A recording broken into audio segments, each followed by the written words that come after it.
What's up, everyone? Today we're working on Rusty Emerson's twin turbo 5th gen. We're going to get the cold side from the turbos to the intercooler. We're probably all the cold side, better yet, mocked up. So we're getting started here. The intercooler, we've got some little mounts on the bottom supporting it. I still have to trim those, shave them down a little bit to match. Got the radiator supported down here. The one little trick I do when you're welding intercooler, we've got rubber bushing, so you can't ground it to the frame and it grounds to the intercooler. So when tacking on your weld tabs or your threaded bungs, use a piece of aluminum foil where you can put the clamp on the end or clamp the intercooler someplace and it won't scratch it. I know I've showed this thing before, but just giving you an overview of what it looks like under the hood. And right now, I forgot to order the couplers, so I'm using a junk one I've got from mock-up. We're coming from the turbo and coming into the intercooler here. So these are our pipes we got so far. So you make sure you get your fit up good. I just use yellow tape, use a Sharpie marker to transfer it, and that's how we get it mocked up.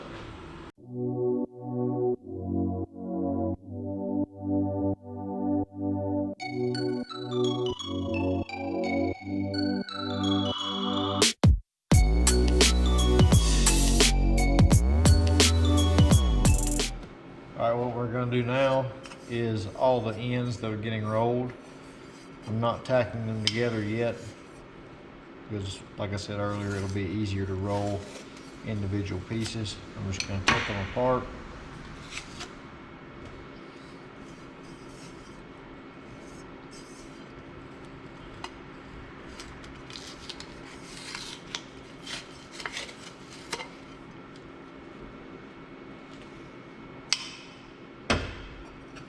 Where it's just the ends.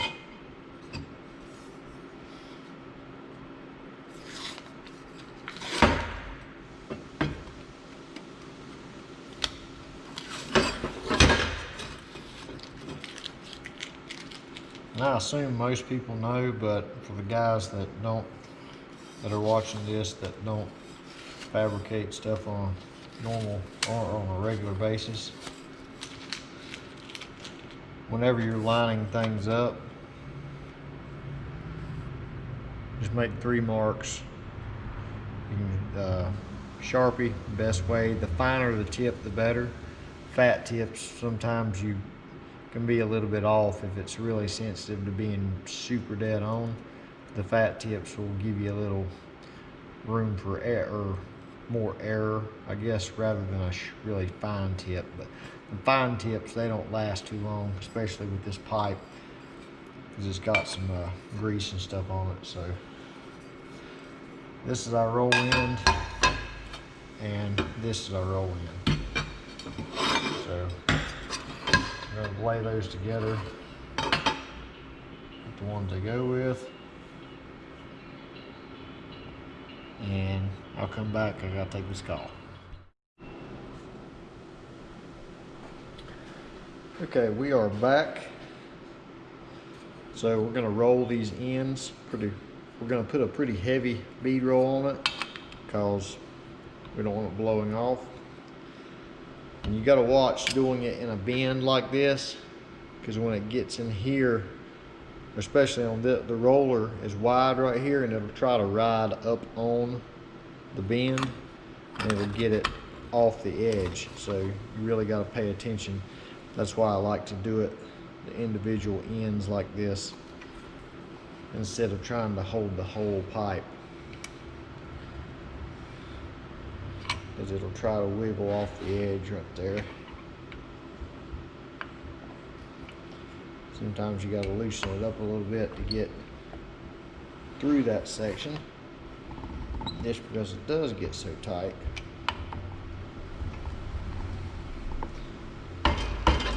Tighten up the vise here.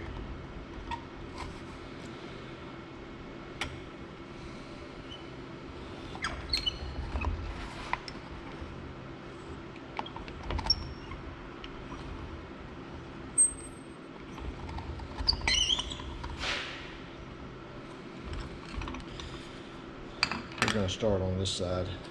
It is getting a little bit tough to go through that bend right there. We'll get it. You just don't want to screw up your piece.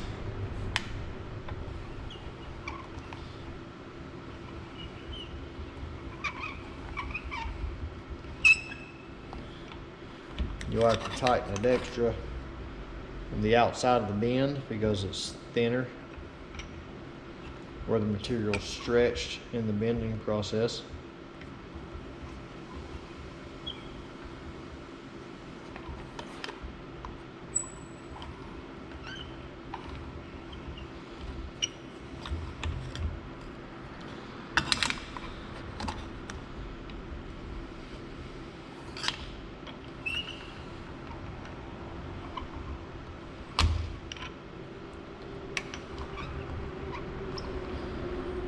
Sometimes it'll try to get a little kink in it too.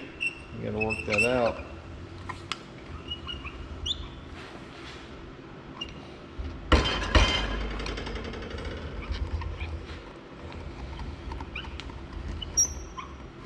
Just tightening the vise up because it's trying to walk out of there.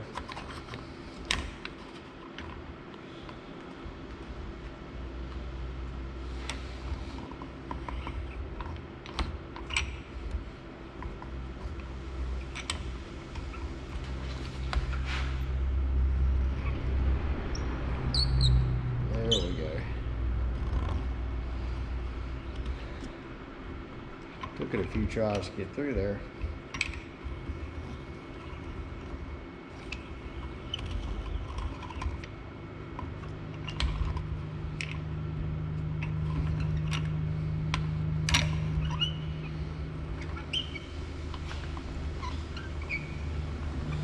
Probably not the best example to show you guys on the video.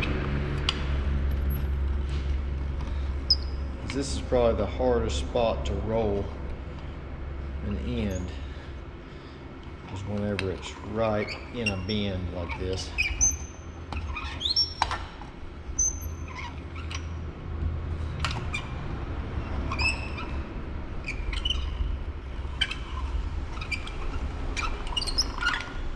Once you get it flowing like that,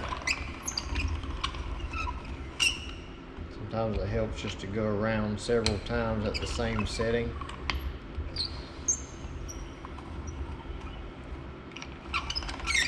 Just to smooth it out.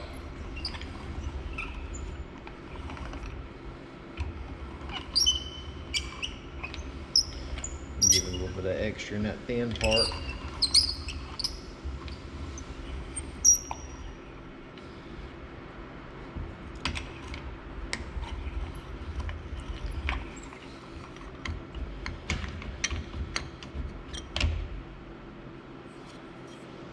Not too bad.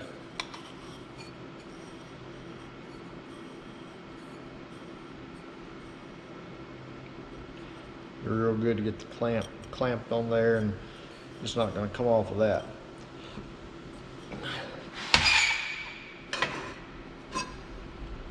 So let's do an easier piece. Here we got a straight one. Way different scenario. Keep it pushed flat against there.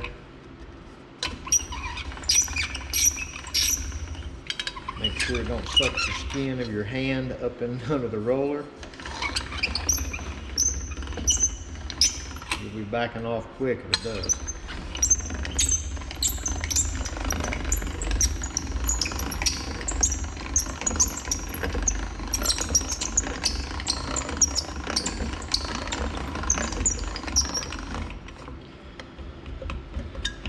Much easier whenever you have a straight piece like that.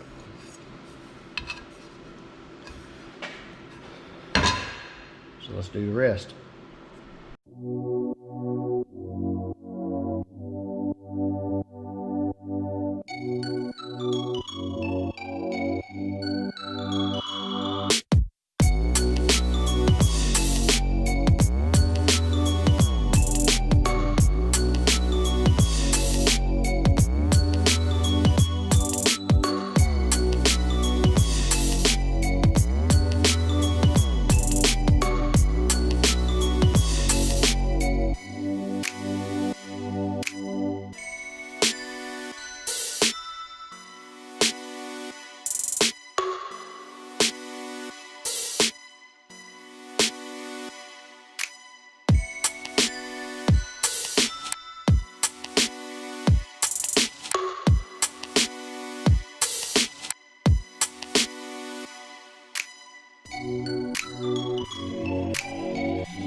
All right, you see we got these tacked up.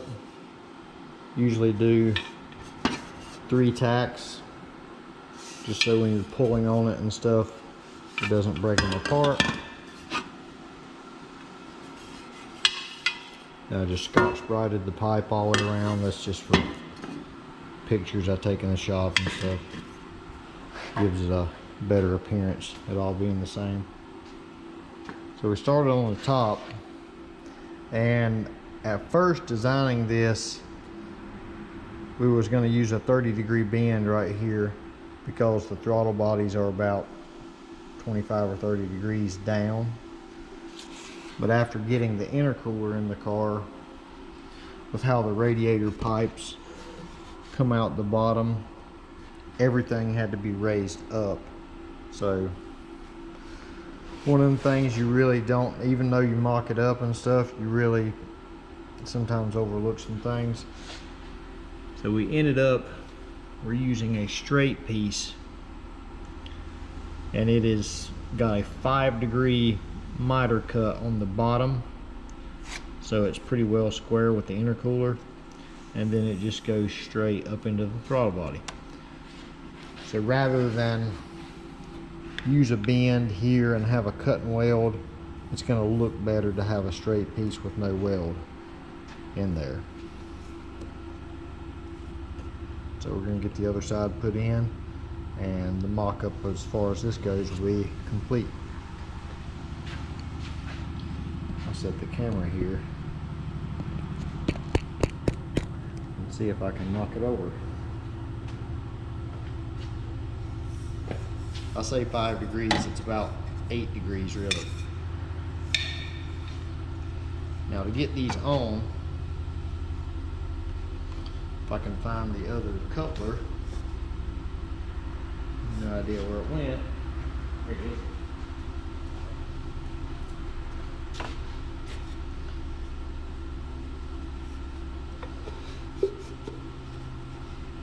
To get these on, we're going to slide it almost all the way through.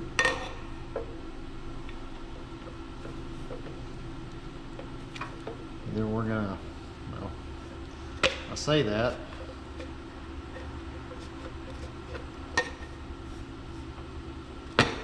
get the coupler on, work it back. Getting ahead of myself, trying to show you guys how to do things, and I'm not even doing them right. Backing up a couple steps. If you've got a pipe that will not go in with the couplers on first, slide the coupler, or the coupler on this, slide the coupler all the way down over the tube. That way it's like that. Get this out a little bit where it'll go over the billet tube end.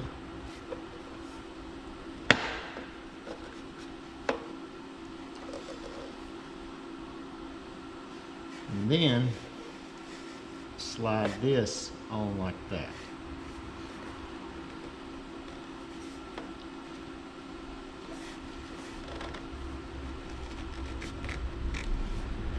This actually needs to come out a little bit.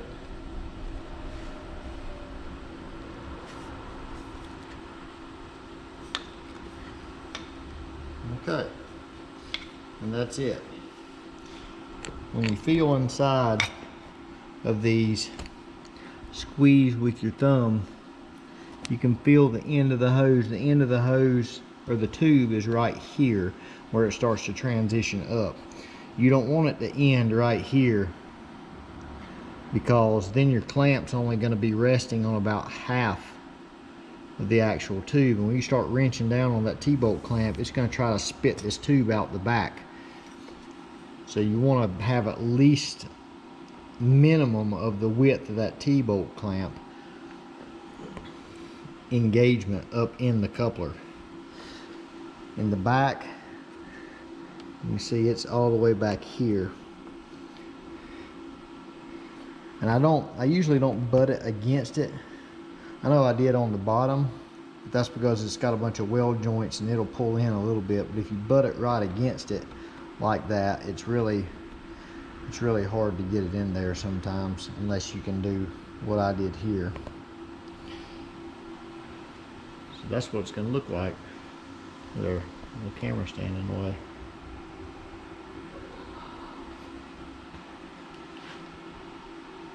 Joey's probably in there laughing at me making this video. See that little window right there? That's his office.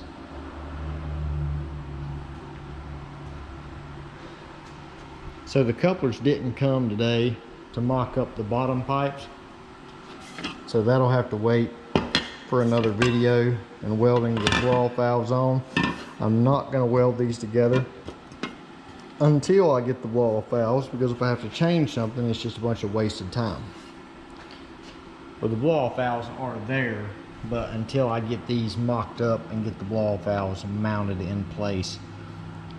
And right now, the plan is to put them somewhere right in here on each side. But I still have to mock up the bumper and do a lot of fitment checking before I do any of that to make sure it's going to clear. So that's our next step. I decided to try to do the blow-off valves anyway. Just use some tape to hold the pipes in place. Started looking at it. And the more I looked at this side over here, the more I didn't like it. So after a little hindsight meeting with myself, I took it apart and I'm redoing it where it will match that side and not have this funky bend here that it had.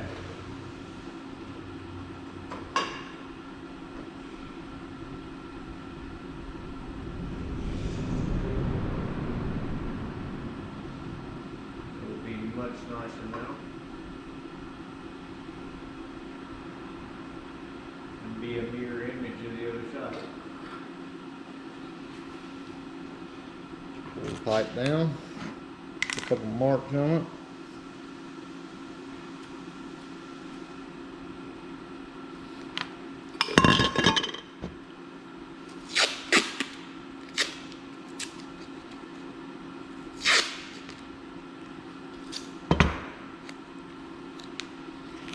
Tape on it and check it again and tack it up.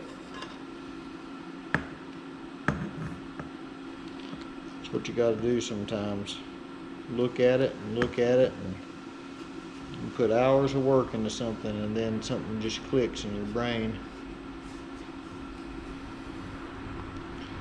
And you look at it and say, man, that's kind of ugly. And you tear it apart and start over. I've tore apart complete hot sides before, because walk out of here and think about it, I'm just not happy with it.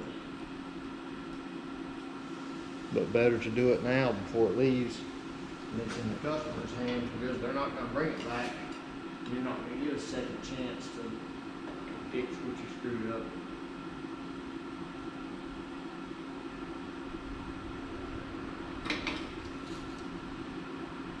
At the track, somebody's going to be looking at it saying, why in the heck did they do that?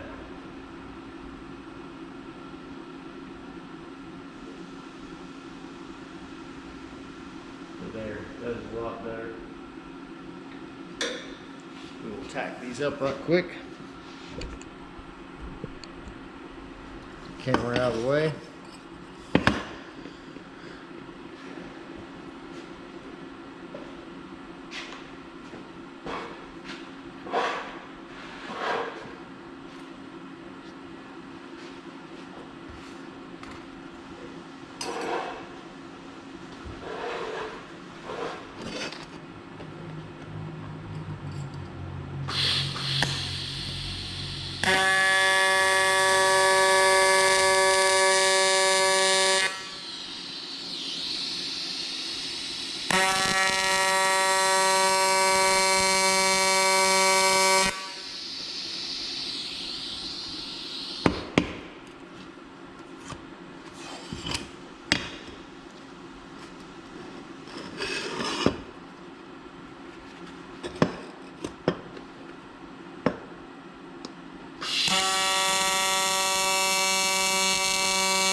get it put on, see what it looks like. Okay, looking from the front of the car, that looks much better. Both sides are even. The same bend.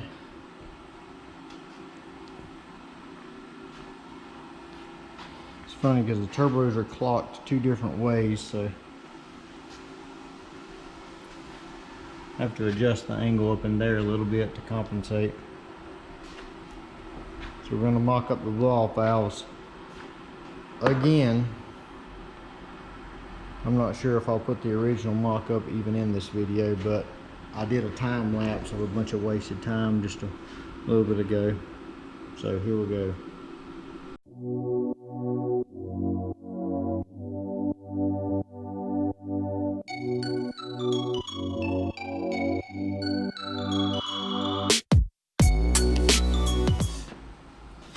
Brought the blow-off valve flanges over here and marked all the way around where I'm going to put them.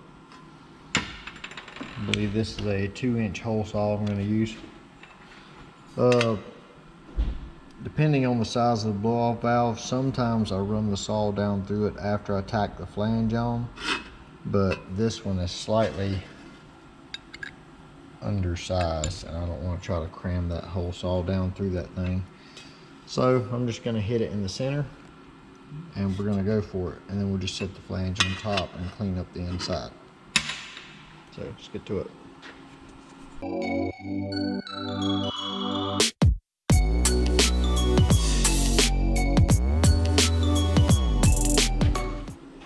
When I drill these things out, you couldn't see it on the time lapse. I should have done regular speed, but I run the drill as wide open as it will go, and I feed really slow. This thin wall pipe, if the drill grabs, it'll dent and make a mess out of your pipe that you worked hard to fit. So drill as fast as you can and just apply a little bit of pressure and it'll just basically fall through there.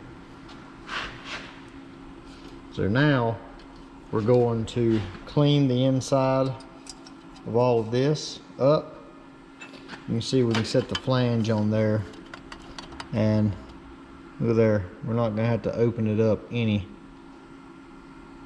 It's just right. Just got to get the burrs out from there with a little carbide on the air tool, and then we're going to weld the flanges on. Then we're going to weld all the joints up. So here we go with that.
Alright, everything's all welded up.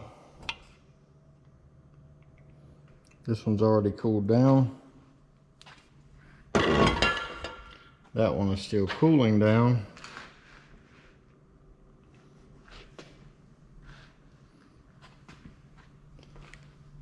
So now we got to get them on the car when our couplers get here tomorrow.